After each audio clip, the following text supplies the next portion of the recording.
Olá, sejam bem-vindos à apresentação do trabalho de Química Geral. Eu sou o Anderson Peron de Lopes, estudante de Engenharia Agrícola e Ambiental da UFMT Campus Sinop. Estou aqui para apresentar o trabalho para vocês da professora Ediane Rocha dos Santos sobre estrutura, propriedades atômicas e tabela periódica, certo? Olha, partindo do princípio, né, falando da evolução dos modelos atômicos, a gente pode citar o primeiro aqui, que seria o modelo atômico de Demócrito e Leucipo, né? Que ele acreditava que a matéria ela era composta por partículas minúsculas, né? E ela não poderia ser dividida indefinidamente. Ou seja, ela chegava a um certo momento que você ia dividindo e ela não daria mais para dividir.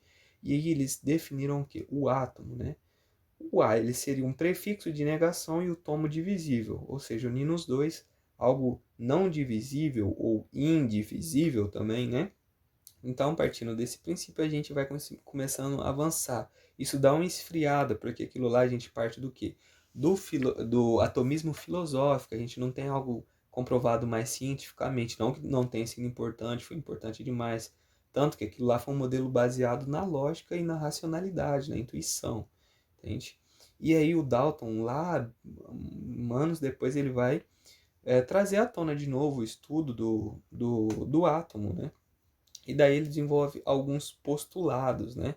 Que ele vai dizer, por exemplo, que os átomos eles são igual a esferas, né? Maciças, indestrutíveis, indivisíveis, né?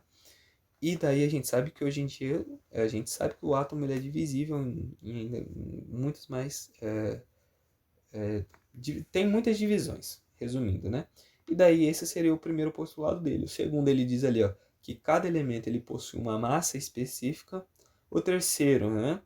Que os compostos químicos eles é igual a uma combinação de elementos, né? E o quarto, que uma reação química é um rearranjo, olha só, um rearranjo de átomos para formar novos compostos, né? De como que se apresenta o átomo do Dalton, você me pergunta? É como ele acreditava que fosse como se fosse realmente uma bola de sinuca, né? E ele inicia ali o atomismo científico, que ele vai fazer alguns testes para tentar comprovar a tese dele.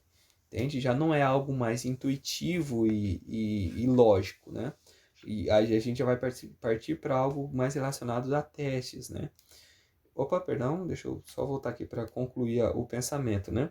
E ele acreditava, então, que os átomos eles são componentes básicos da matéria, né? E que seria a menor parte do elemento, né? Que manteria a identidade do mesmo. E foi o primeiro, então, ali com a base científica, né? O primeiro modelo com base científica, apesar dele ter sido baseado, né?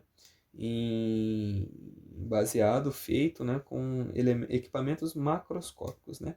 Daí, partindo mais para frente, a gente vai falar do modelo atômico de Thomson. O que, que seria o modelo atômico de Thomson? Por que sopa, né?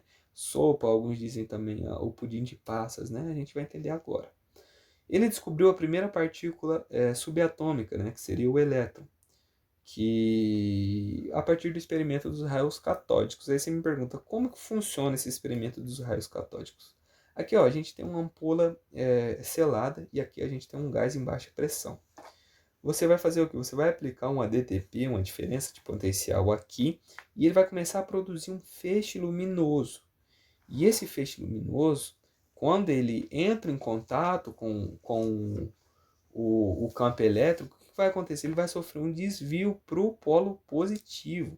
E o esperado, ó, tá vendo tracejado aqui, é que ele seguisse reto. Então ele concluiu que existia carga negativa no átomo, né?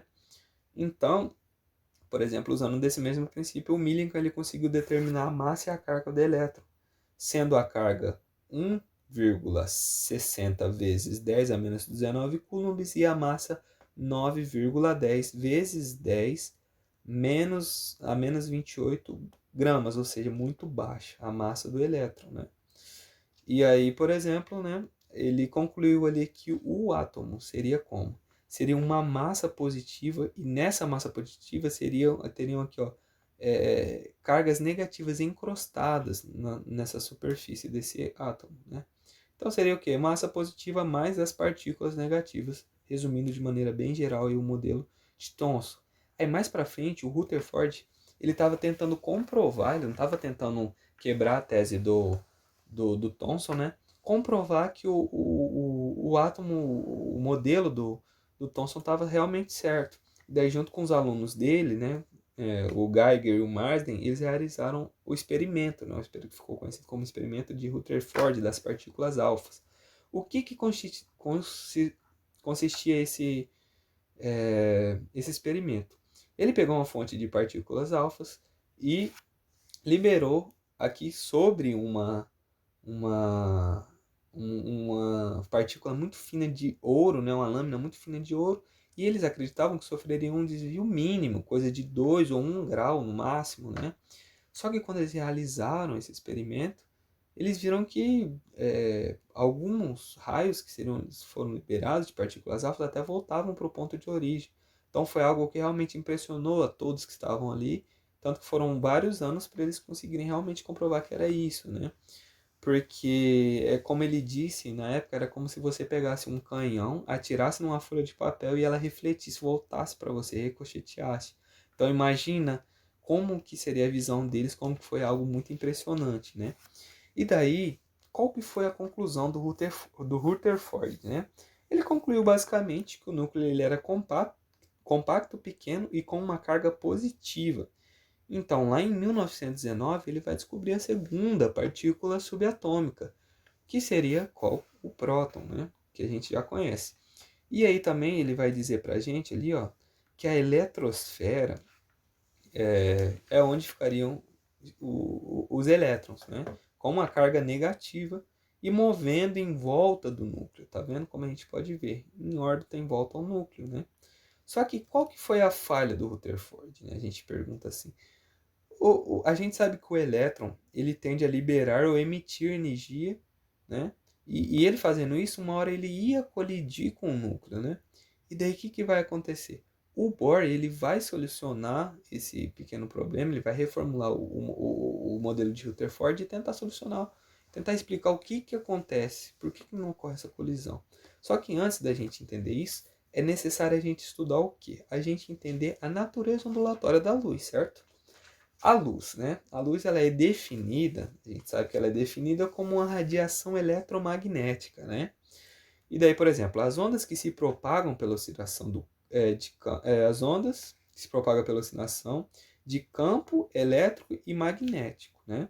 E daí lá em 1905, o Einstein ele vai definir, ele vai propor o quê? Que a radiação eletromagnética ela seria uma corrente de partículas chamada de fótons, né?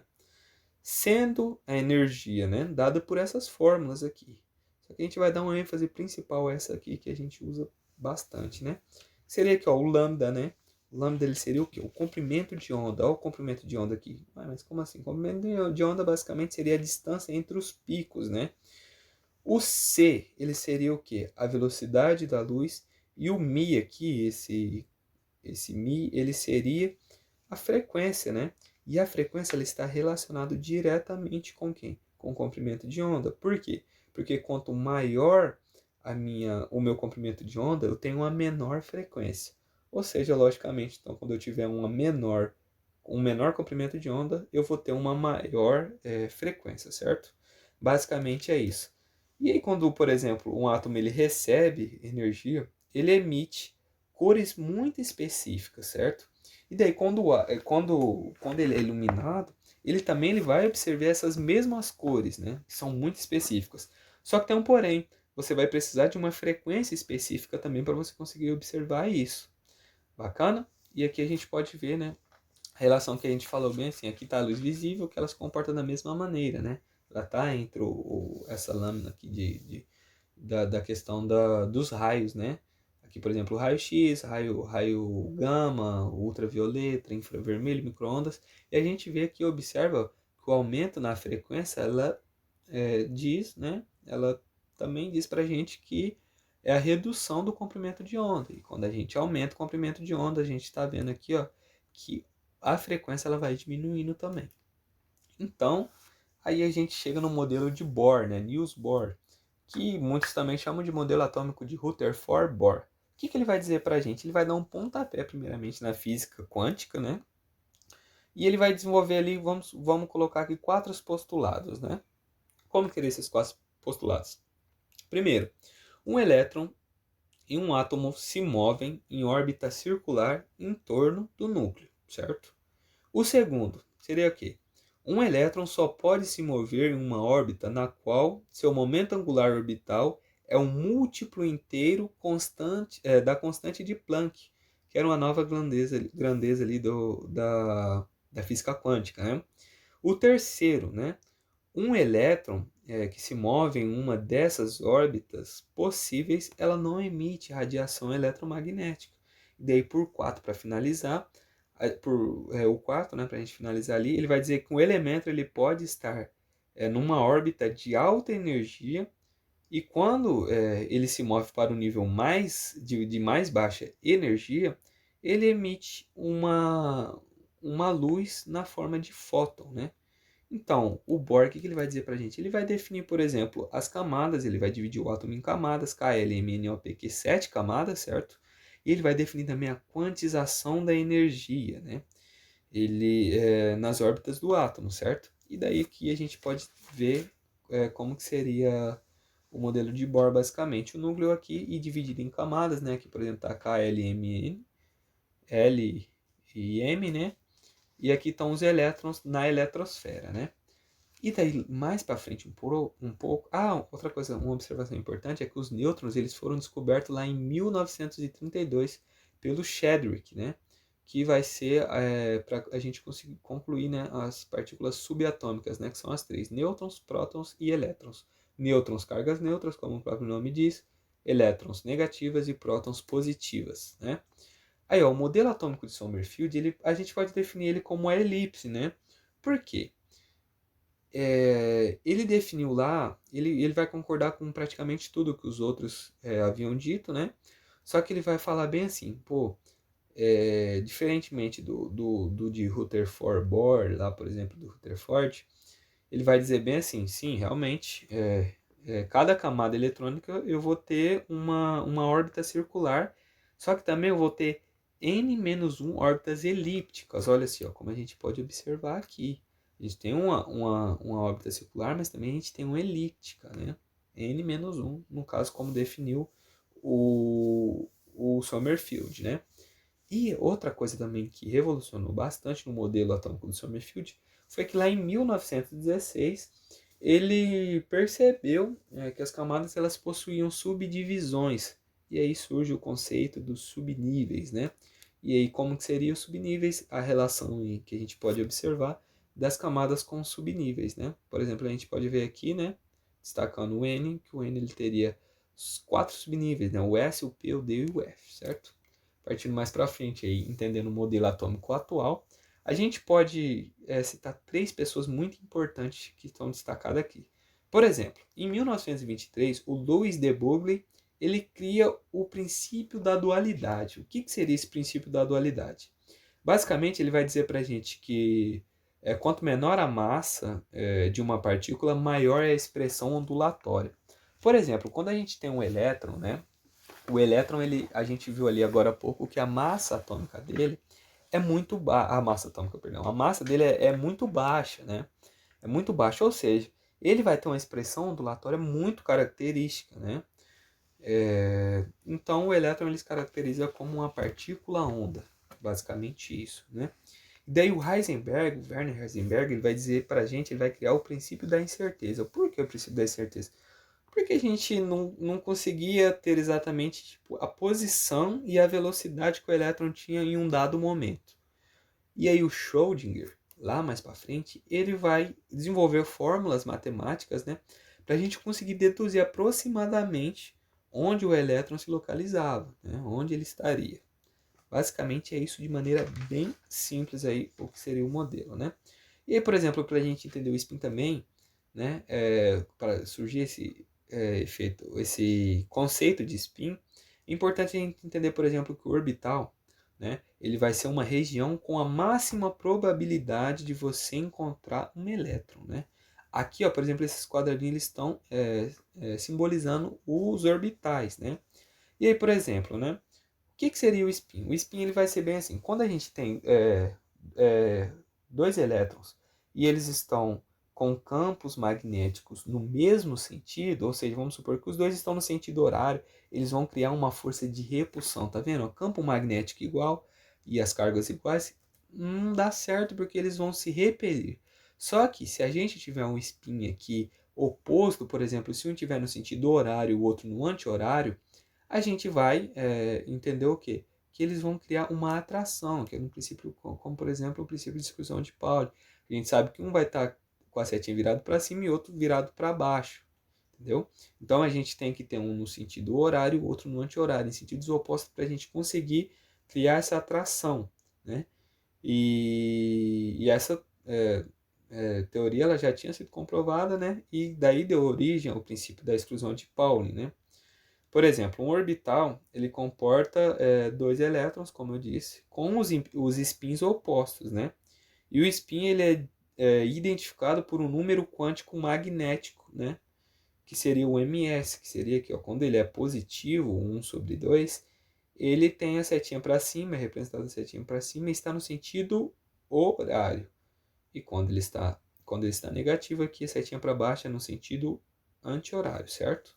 Basicamente é isso. Aí, por exemplo, se a gente tem um subnível de P, a gente sabe que ele tem 3 orbitais e 6 elétrons.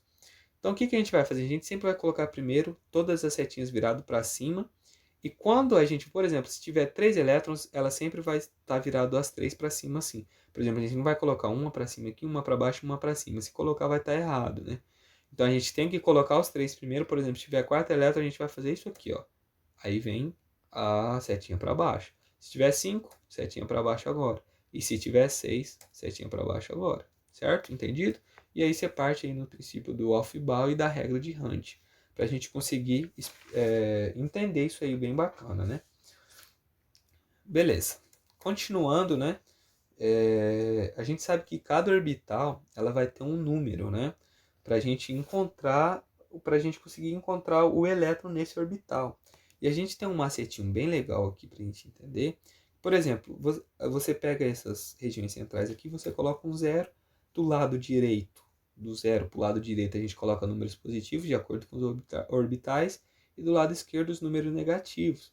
Por exemplo, no orbital S a gente sabe que tem 2 elétrons. Para a gente descobrir o número de orbitais, a gente só divide por 2, que a gente vai ter um orbital igual a 1. No P, por exemplo, a gente sabe que a gente tem quantos? 6 elétrons. Se a gente divide para 2, né, que é a metade, a gente vai ter 3 orbitais. Essa é uma maneira muito simples da gente conseguir definir o número de orbitais, né?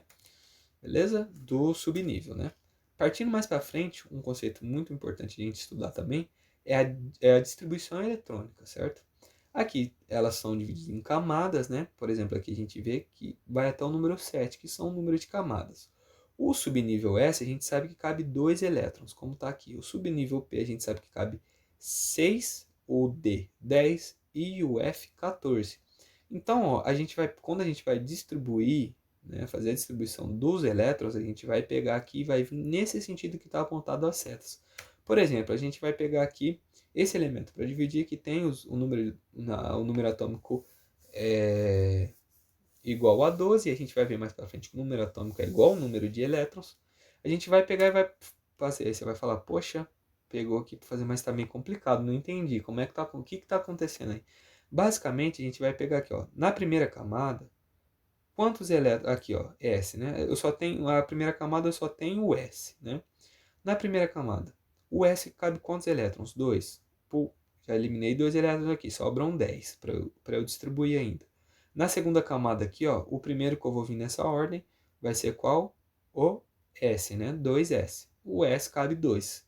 Também, né? Como a gente viu aqui, está destacado aqui, cabe 2 elétrons. Então aqui a gente já distribuiu 4 elétrons. Ainda sobram 8, né? E aí a gente vai vir aqui e vai pegar 2, camada 2, subnível P. Subnível P cabe 6 elétrons. A gente ainda tem 6 elétrons para distribuir? Tem. 4 mais 6 são 10. Sobram 2 elétrons, que está aqui, ó, por fim, na nossa terceira camada, a gente tem o subnível S, que cabe 2 elétrons. Então, o que isso quer dizer para a gente? Quer dizer para a gente que, por exemplo, esse elemento, né, que é o magnésio, ele tem 3 camadas, né? E, por exemplo, a presença de quantos subníveis? 2 subníveis, certo? Então, isso a gente pode fazer com qualquer elemento que vai a gente consegue definir qualquer elemento a partir dessa distribuição eletrônica do diagrama do Linus Pauling, né?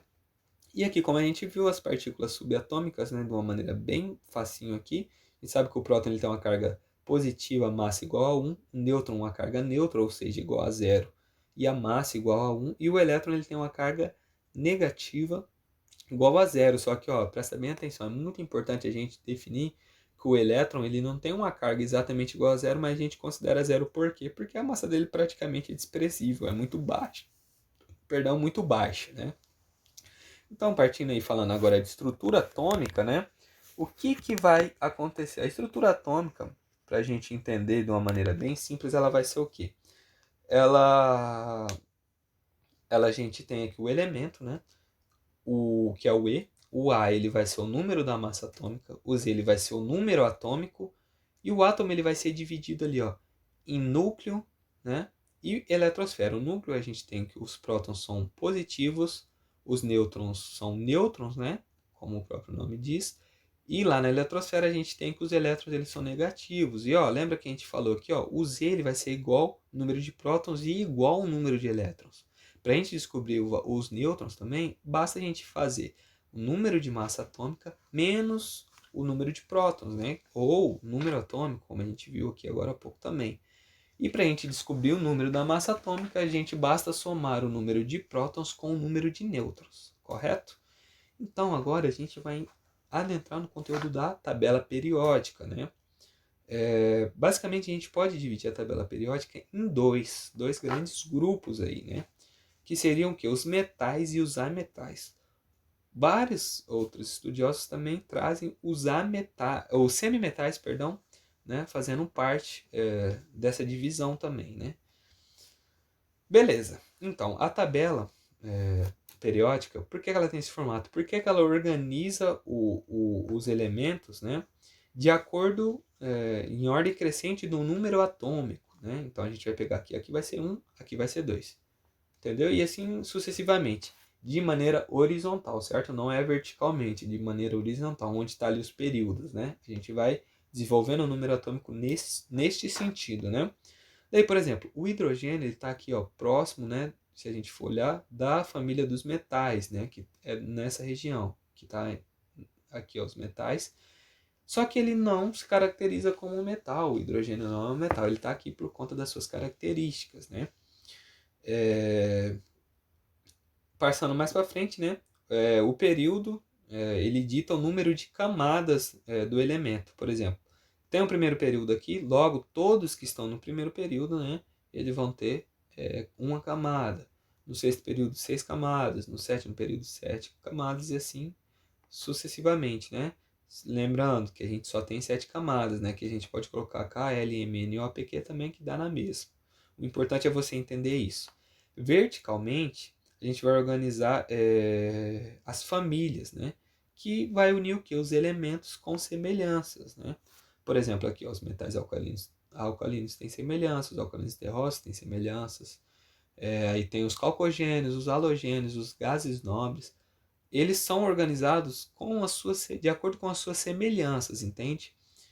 Não são todos iguais, por exemplo, tem exceções também, mas eles são organizados, a tabela tem esse formato para tentar organizar todo mundo de uma maneira corretinha, né? Mais semelhante possível.